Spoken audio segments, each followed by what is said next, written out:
ভারতে এখন সোনা নিয়ে চলছে জোর আলোচনা। তাও আবার 1 ভরি 2 ভরি নয়, 100 টন সোনা ব্রিটেন থেকে দেশে নিয়ে আসার খবরে সাধারণ মানুষের মনে দেখা দিয়েছে নানা প্রশ্ন। অবশ্য এসব স্বর্ণ ভারতেরই। দেশটির সরকারই ইংরেজদের কাছে জমা রেখেছিল। শুধু ভারত নয়, বিশ্বের অনেক দেশ সেখানে স্বর্ণ জমা রাখে। আর সেসব স্বর্ণ ব্যাংক অফ ইংল্যান্ডের মাটির নিচে থাকা 9টি বড় বড় ভল্টে রাখা হয়।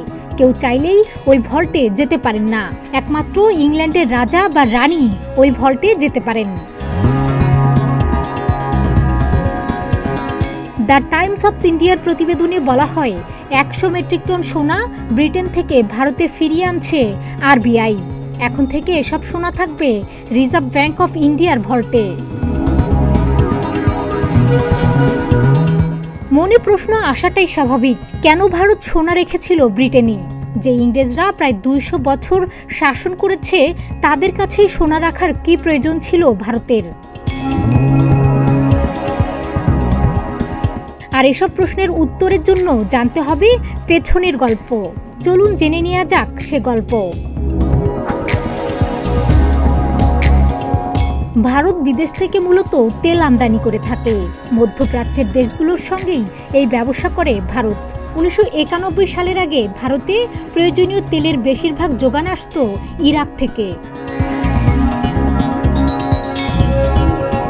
90-এর দশকের গোড়ার দিকে ইরাক যুদ্ধে জড়িয়ে পড়ে। একই সঙ্গে ছিল আমেরিকার চোখ রাঙানি।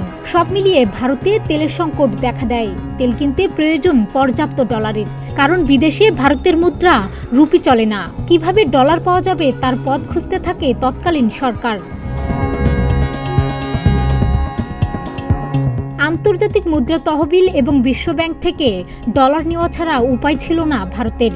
কিন্তু সেখান থেকে ডলার নিতে গেলে মেনে চলতে হতো তাদের দেওয়া শর্ত। আর তখনই সোনা বিদেশি ব্যাংকে জমা রাখার পরিকল্পনা মাথায় আসে সরকারের। এর বিনিময়ে ডলার নেওয়া হয়।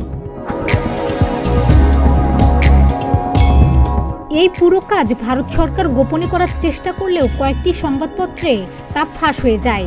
এ কারণেই বিদেশে রাখা সোনা দেশে আনা শুরু করেছে সংশ্লিষ্টরা। ভারতের কাছে এখন সোনা রয়েছে 822 মেট্রিক টন।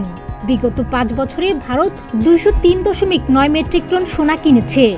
তার মধ্যে কিছু মজুত রয়েছে আরবিআই এর কাছে, কিছু বিদেশি ব্যাংকে জমা রাখা হয়েছে।